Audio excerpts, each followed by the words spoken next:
یہ جو رمضان المبارک کا آخری عشرہ ہوتا ہے نا، یہ بڑا قیمتی ہے۔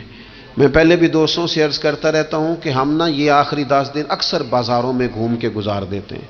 بخاری مسلم میں حدیث ہے، سیدہ عائشہ صدیقہ رضی اللہ تعالیٰ عنہ فرماتی ہیں آخری 10 دن جو رمضان کے ہوتے تھے حضور خود بھی بیدار ہوتے تھے، ہمیں بھی بیدار کرتے تھے۔ رسول پاک صلی اللہ تعالیٰ علیہ وآلہ وسلم نے پتہ ہے روزے دار کی فضیلت کیا بیان فرمائی؟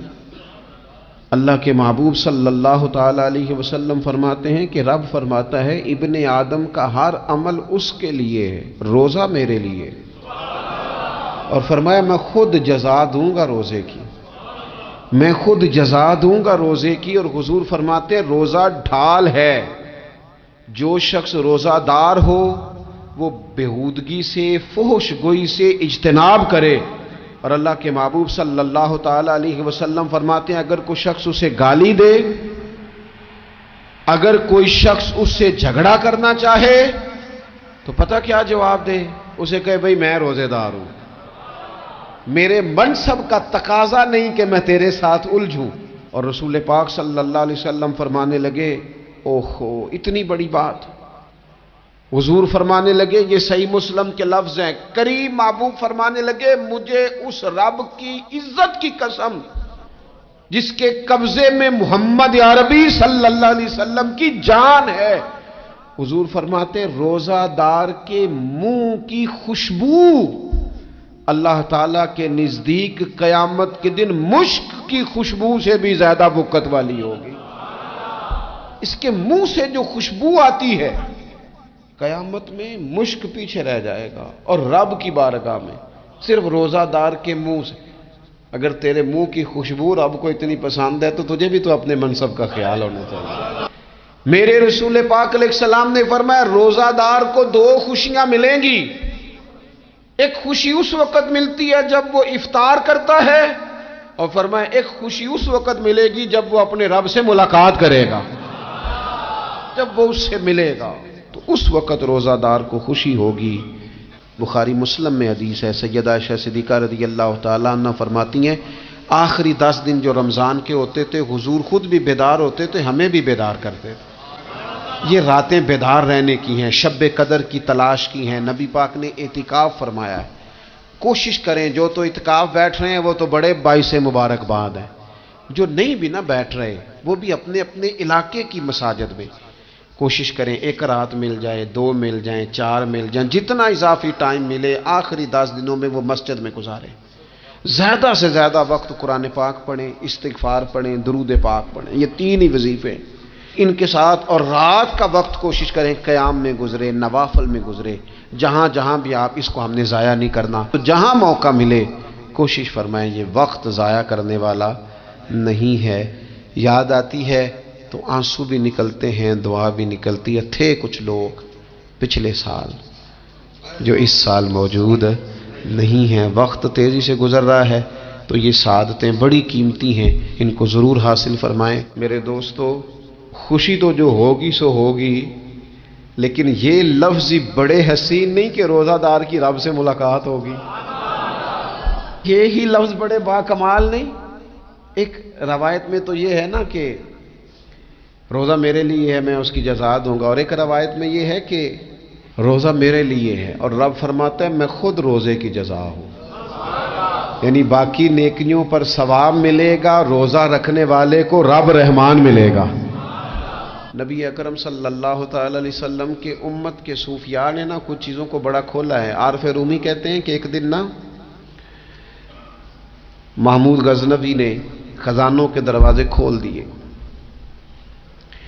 اور فرمایا بھئی میں نے آج ہر چیز کھول دی ہے، جو جس چیز پہ ہاتھ رکھے گا وہ اسی کی ہو جائے گی۔ لوگ دوڑے، کوئی سونے کی طرف، کوئی چاندی کی طرف، کوئی جائیدادوں کی طرف، کوئی خزانے کی کنجیوں کی طرف، کوئی بڑے بہترین گھوڑے اور اونٹوں کی طرف، لوگ دوڑ گئے، جو جس پہ ہاتھ رکھے گا اسی کا۔ سب بھاگ گئے، ایاز بیٹھا ہے، نہ وہ حسن میں رہی شوخیاں، نہ وہ عشق میں رہی گرمیاں، نہ وہ غزنوی میں تڑپ رہی، نہ وہ خم ہے زلف ایاز میں، وہ لذتیں کہاں۔ ایاز چپ کر کے بیٹھا ہے۔ پھر محمود نے ایاز کی طرف مخاطب کر کے کہا ایاز اٹھنا نہیں، آج لوٹ سیل لگ گئی ہے، جو جس چیز پہ ہاتھ رکھے گا اسی کی۔ ایاز کہنے لگا بات پکی ہے نا؟ تو محمود خوش تھے، موڈ بڑا اچھا تھا، کہا بالکل پکی ہے۔ تو ایاز کہنے لگے چلو ٹھیک ہے۔ ایاز اٹھے، پیچھے سے جا کے نا تو محمود کے کندھے پہ ہاتھ رکھ دیا، محمود کے کندھے پہ ہاتھ رکھا۔ محمود کہنے لگے یہ کیا بات کا، آپ سے میں نے پوچھا تھا بات پکی ہے، جو جس پہ ہاتھ رکھے گا اسی کا نا۔ تو تھوڑی دیر پہلے مسکراتے چہروں میں آنسو آ گئے، ایاز بھی روئے تو محمود بھی روئے۔ کہا بادشاہ پکا رہنا، وہ جن کو خزانے چاہیے تھے وہ دوڑ گئے، مجھے تو چاہیے۔ لنگ کئی مہینے تے برس گئے تے تیری دید نو دیدے ترس گئے، تیری تو ملے گا۔ تو پھر کہا محمود نے، اس نے کہا میں وعدہ کر چکا تھا، بس ٹھیک ہے، باقیوں کے خزانے اور میں تیرا طے ہو گئی۔ فرمایا باقی نیکیوں پر ثواب ملے گا، اور روزہ رکھنے والے کو رب رحمان ملے گا، اللہ کا قرب ملے گا۔ دیکھو نا، وہ خاص انسان کو کیفیت حاصل ہوتی ہے روزے میں، رب کے ہونے کا یقین۔ وہ جو صوفیاء کہتے ہیں نا مراقبہ کرو، وہ نصیب ہوتا ہے۔ یعنی کسی کو کیا پتا ہے اس کا روزہ ہے کہ نہیں، اکیلا ہے نا گھر میں، فریزر بھرا ہوا ہے، نہیں نہ کھاتا، کیوں؟ اسے پتا ہے میرا رب میرے ساتھ ہے، میرا رب مجھے دیکھ رہا ہے۔ بس یہ تصور توحید پکا ہو جاتا ہے رمضان، تو پھر اللہ تبارک و تعالیٰ کی بھی خاص رحمت اور کوئی خاص ہی اعزاز۔ حضور فرماتے ہیں جنت کے کئی دروازے ہیں، ایک باب الریان ہے، اس سے صرف روزہ دار گزریں گے۔ آواز ہوگا روزے والے آ جاؤ، وہ آ جائیں گے، فرمایا اس خاص دروازے سے گزرو۔ جب گزر جائیں گے تو فرمایا بند کر دو بھئی، اور کوئی نہیں گزرے گا یہاں سے، دروازہ ہی مخصوص ہے، ان کا اعزاز ہی ذرا زیادہ ہے۔ تو میرے عزیز، رمضان شریف کے اندر وہ منصب کا بس خیال رکھیں کہ میں روزہ دار ہوں، اس احتیاط کے ساتھ۔ اور دوسری جو رمضان کی چند عبادات ہیں نا، سب سے پہلی تو میں عرض کروں گا تراویح کے حوالے سے۔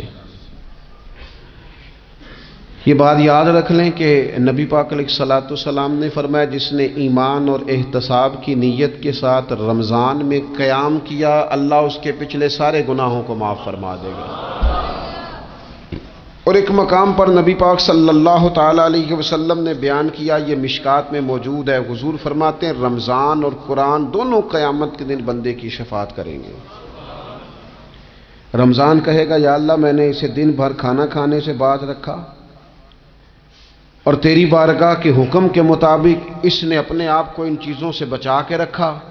اور قرآن کہے گا مالک رات میں نے اسے نیند سے روکے رکھا۔ کیا مطلب؟ اس نے کھڑے ہو کے عبادت کی، اگرچہ اس سے مراد شارحین حدیث نے تراویح بھی لیا ہے، تہجد کی نماز بھی لیا ہے، صلاۃ اللیل بھی لی ہے، لیکن میرے عزیز یہ خاص ربط ہے قرآن مجید کے ساتھ تراویح کا۔ مسنون ہے رمضان کی راتوں میں قرآن مجید اور تراویح کا پڑھنا۔ اگر تھوڑی سی نا طبیعت میں صرف تبدیلی پیدا کی جائے، میں نے دیکھا ہے کہ جو لوگ کہتے ہیں نا میرا وقت بڑا قیمتی ہے، بڑی ساری جگہوں پہ آپ کو بیٹھنا پڑتا ہے، بیٹھیں آپ 2 گھنٹے بیٹھیں، 3 گھنٹے بیٹھیں۔ میں نے دیکھا ہے لوگ جاتے ہیں کسی دفتر میں تو رات کو ہی چلے جاتے ہیں اس علاقے میں، کھڑے ہیں، پاسپورٹ کے دفتر کھڑے ہیں، شناختی کارڈ کے دفتر کھڑے ہیں، امیگریشن کی لائنوں میں کھڑے ہیں۔ کچھ ذہن تو بنائیں کہ میں نے رات کھڑے رہنا ہے اور اپنے رب کی عبادت کرنی ہے۔ تراویح کو ذرا ذوق سے آپ اگر تھوڑا ارادہ کر لیں گے نا، یعنی کوئی ایسا مشکل کام نہیں۔ میری تو رائے یہ ہے کہ پہلے 3-4 دن ذرا جم کے ذہن بنائیں، اور تھوڑا سا نا روٹین کو بدلنے کی کوشش نہ کریں۔ جس امام صاحب کے پیچھے تراویح شروع کریں، کوشش کریں ساری وہیں پڑھیں۔ روٹین بدلنے سے بھی سستی آتی ہے، ایک دن یہاں گئے، 2 دن وہاں گئے، تو یہ روٹین بدلنے سے بھی بعض اوقات سستی آتی ہے۔ کوشش کریں ایک جگہ پہ قرآن شریف سننا شروع کریں اور پھر پورا قرآن مجید وہیں پہ سنیں، اور تھوڑا ذہن بنائیں۔ میں نے دیکھا ہے ہمارے استاد صاحب اس طرح کیا کرتے تھے کہ بہت تھوڑا کھانا افطاری کے وقت، تھوڑا، اور ان سے کہا جاتا آپ بزرگ آدمی ہیں، اتنا کم کھانا کیسے نظام چلے گا؟ تو فرماتے تھے میں 1 چپاتی اور آدھی چپاتی کھا لوں گا لیکن تراویح کے بعد، اب اگر زیادہ کھانا کھاؤں گا تو طبیعت میں سستی آئے گی، میرے لیے کھڑا ہونا مشکل ہو جائے، سادہ سا کھانے کے ساتھ افطاری کی جائے گی۔ اور تراویح کے لیے اپنے آپ کو ذہنی، کہاں ٹائم ملتا ہے سارا سال قرآن پڑھنے سننے کا، یہ تو اللہ نے موقع عطا فرمایا ہے۔ تو تھوڑا سا اگر دلچسپی پیدا کی جائے، بڑا بڑا سونا قرآن مجید پڑھا جاتا ہے مساجد میں، بچے بڑی بڑی خوبصورتی سے، تو اللہ کا شکر ہے جگہ جگہ پہ۔ اور مساجد کے علاوہ بھی میں نے دیکھا ہے، ہم سے لوگ مطالبہ کرتے ہیں کہ ہماری فیکٹری میں رات کو بھی کام ہوتا ہے، اتنے سارے ورکر ہیں تو بچہ کوئی مل جائے قرآن شریف سنائے، فلانی جگہ بھی اتنے لوگ ہیں تو اگر موقع مل جائے، تو اگر تھوڑا ذہن بنایا جائے، شوق پیدا کیا جائے تو اللہ تعالیٰ فضل فرماتا ہے، انسان کو طاقت ملتی ہے کھڑے رہنے کی۔ ایک تو تراویح، روزہ، تراویح، اور تیسری بات ہے سحر اور افطار۔ یہ جو سحری اور افطار، یہودی جو تھے نا وہ سحری نہیں کرتے تھے، سحری کا نام و نشان نہیں تھا، روزہ رکھتے سحری نہیں کرتے۔ تو نبی پاک صلی اللہ تعالی علیہ وسلم نے فرمایا ہمارے اور یہودیوں کے درمیان فرق ہی سحری کا ہے، اور نبی پاک صلی اللہ تعالی علیہ وآلہ وسلم نے فرمایا سحری کھایا کرو، سحری کھانے میں برکت ہے۔ اور اگلی بات سننی آپ نے تو خوش ہو جانا ہے، سحری کو معمولی نہ سمجھے، سحری کرنا عبادت ہے۔